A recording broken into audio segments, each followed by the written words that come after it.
ಈಗ ಅವರು ಎರಡು ಅಶೋಕಣ್ಣ ಇಲ್ಲ ಈಗ ಅಲ್ಲ ಇನ್ನು ಹೇಳ್ಬೇಕಾಯ್ತು ಅವ್ರ ಅಧ್ಯಕ್ಷತೆಯಲ್ಲೇ ಸರ್ಕಾರ ಬಂದಿದ್ದು ಅಂತ ಕೆಪಿಸಿಸಿ ಅಧ್ಯಕ್ಷರಾಗಿ ಸರ್ಕಾರ ಬಂದಿದ್ದು ಅನ್ನೋದು ಬಿಟ್ಬಿಟ್ರಿ. ಅಲ್ಲಿ ಏನು ಬಿಜೆಪಿನ ವೈಜೆಪಿನ ಬಿಜೆಪಿನ ಅದು ತೀರ್ಮಾನ ಮಾಡ್ಕೊಂಡ್ಬಿಡಿ. ಫಸ್ಟ್ ನಮ್ದು ಬಿಟ್ಬಿಡಿ, ನಮ್ದು ಪಾಡಿಗೆ ನಮ್ದು ನಡ್ಕೊಂಡು ಹೋಗ್ತದೆ. ನೀವಲ್ಲಿ ಒದ್ರೂ ಆಗಲ್ಲ, ಸತ್ರೂ ಆಗಲ್ಲ. ನಿಮ್ ಹೈಕಮಾಂಡ್ ನಿಮ್ ಮಾತು ಕೇಳೋರಲ್ಲ. ಎರಡು ದಿವಸ ಖರ್ಗೆ ಅವ್ರು ಇದ್ದಿದ್ದಿಲ್ಲ, ಚೆನ್ನಾಗಿ ನಡೆದಿತ್ತು. ಅಷ್ಟೇ. ಪ್ರಿಯಾಂಕಾ ಅವರೇ, ನಿಮ್ಮದು ಫಸ್ಟ್ ಡಿಸೈಡ್ ಮಾಡ್ಕೊಳ್ಳಿ. ನಾವು ವಿರೋಧ ಪಕ್ಷವಾಗಿದ್ದೀರಿ, ನೀವು ಆಡಳಿತ ಪಕ್ಷ ಇರುವಂತವ್ರು. ನೀವು ಇವಾಗ ಡೈಲಾಮೋದಲ್ಲಿ ಇದ್ದೀರಾ. ಈಗ ಡಿ ಕೆ ಶಿವಕುಮಾರ್ ಕಡೆ ಹೋಗ್ತಿರೋ ಇಲ್ಲ ಸಿದ್ದರಾಮಯ್ಯನವ್ರ ಕಡೆ ಇರ್ತಾರೋ, ನೀವು ತೀರ್ಮಾನ ಮಾಡ್ಕೊಳ್ಳಿ. ನೀವು ತೀರ್ಮಾನ ಮಾಡ್ಕೊಳ್ಳಿ. ಅಥವಾ ನಿಮ್ ತಂದೆಯವ್ರನ್ನೇನ ಪೋಸ್ಟ್ ಮಾಡ್ತೀರಾ ಇಲ್ಲಿಗೆ, ಅದನ್ನು ನೋಡಿ.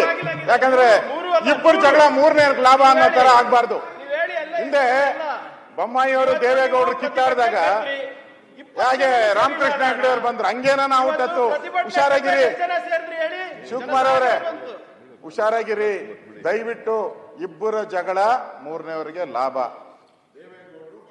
ಬೊಮ್ಮಾಯಿಯವ್ರ ವಿಚಾರ ಬಂದಾಗ, ಜಯೇಶ್ ಪಟೇಲ್ ವಿಚಾರ ಬಂದಾಗ ರಾಮಕೃಷ್ಣ ಹೆಗಡೆ ಹೆಂಗ್ ಬಂದ್ರು ಹಂಗಾಗ್ಬೋದು. ಹುಷಾರಾಗಿರಿ. ಆಮೇಲೆ ಈ ಪ್ರಿಯಾಂಕಾ ಖರ್ಗೆ ಅವ್ರನ್ನ ನಂಬ್ಕೊಂಡ್ರೆ ನಿಮ್ ಗೋವಿಂದ ಮಾಡ್ಬಿಡ್ತಾರೆ. ಹುಷಾರಾಗಿರಿ. ಕೂತ್ಕೊಳ್ಳಿ ಪ್ಲೀಸ್, ಆಮೇಲೆ ಮಾತಾಡೋದು ಕೂತ್ಕೊಳ್ಳಿ.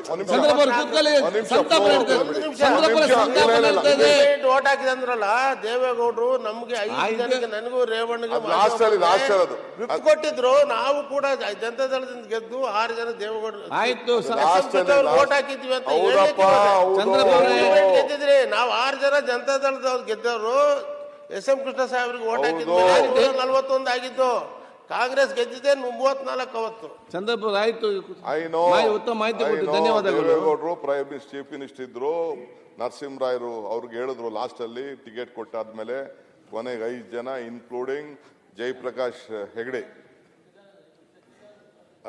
ಜಯಪ್ರಕಾಶ್ ಹೆಗಡೆ ಸೇರಿ ನೀವು 5 ಜನ ಇನ್ಕ್ಲೂಡಿಂಗ್ ದೇವೇಗೌಡರು ಓಟು ಬಿತ್ತು. ನನಗೂ ಗೊತ್ತಿದೆ ಅದು. ಮುಖ್ಯ ದೇವೇಗೌಡರು ಓಟೇ ಬಿತ್ತು. ನನಗೆ ಗೊತ್ತು. I know the accounts. ಎಲ್ಲಿತ್ತು ರೈಸ್ ಸಂಘದವ್ರು ಇತ್ತು, ನೀವು ಹಾಕಿದ್ರಿ ಅಂತ ಹೇಳಿ. ಈಗ ಉಪಮುಖ್ಯಮಂತ್ರಿ ಅವರೇ, ಈಗ ಚರ್ಚೆ ಬೇಡ ವಿಚಾರ. ಪ್ರತಿಪಕ್ಷದ ನಾಯಕ 2-3 ಪ್ರಶ್ನೆ ನಿಮ್ಮ ಹತ್ರ ಕೇಳಿದ್ದಾರೆ. ಈಗ ಇಲ್ಲಿ ಉತ್ತರ ಕೊಡಬೇಡಿ, ಅವ್ರ ಮತ್ತೆ ಚೇಂಬರ್ ಕರೆದು ಉತ್ತರ ಕೊಡಿ. ಈಗ ನಾವು ಮುಂದೆ ಹೋಗುವ. 2-3 ಪ್ರಶ್ನೆ ಉಪಮುಖ್ಯಮಂತ್ರಿ ಕೇಳಿದ್ದಾರೆ ನಿಮ್ಮ ಹತ್ರ, ಅದಕ್ಕೆ ಇಲ್ಲಿ ಉತ್ತರ ಕೊಡಬೇಡಿ. ನಿಮ್ಮ ಚೇಂಬರ್ ಕಸಿ ಕೂತ್ಕೊಂಡು ಮತ್ತೆ ಮುಂದೆ ಹೋಗಿ, ಗಾಡಿ ಮುಂದೆ ಹೋಗ್ಲಿ. ಇಲ್ಲ ಬಾಕಿ ಈಗ ಅಧ್ಯಕ್ಷ ಇಲ್ಲ, ಅದಕ್ಕೆ ನಾನೇನು ಅವ್ರದ್ದು ಉದ್ದೇಶ ನೀವು ಲಘು ಮುಖ್ಯಮಂತ್ರಿ ಆದ್ರೆ ತಾವು ಮಂತ್ರಿ ಆಗ್ತೀವಿ.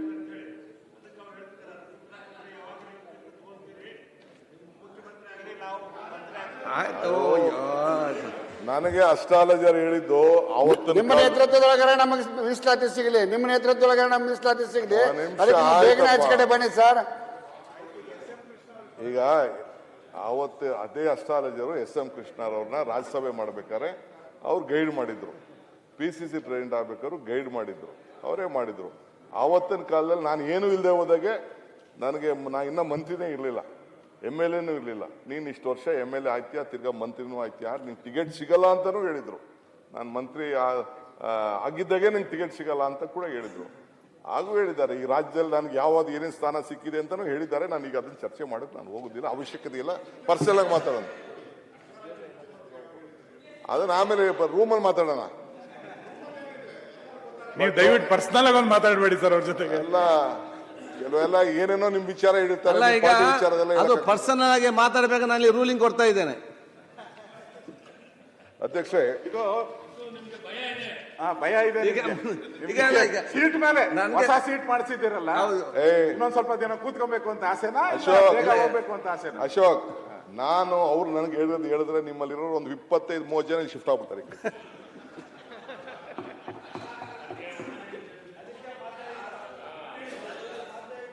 ಅಸ್ಟ್ರಾಲಜರ್ ನನಗೇನು ಹೇಳಿದ್ದಾರೆ ನನ್ನ ಭವಿಷ್ಯ ಅಂತ ನಾನು ಹೇಳಿದ್ರೆ ಅಲ್ಲಿರೋರು ಒಂದು 25-30 ಜನ ಮತ್ತು ಕೆಲವು ದಳದವರೆಲ್ಲ ಈ ಕಡೆ ಶಿಫ್ಟ್ ಆಗುತ್ತೆ. I don't want to disclose.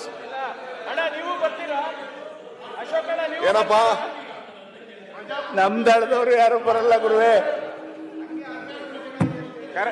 Correct ಆಗಿ ಹೇಳಿದ್ದಾರೆ. ನಾನು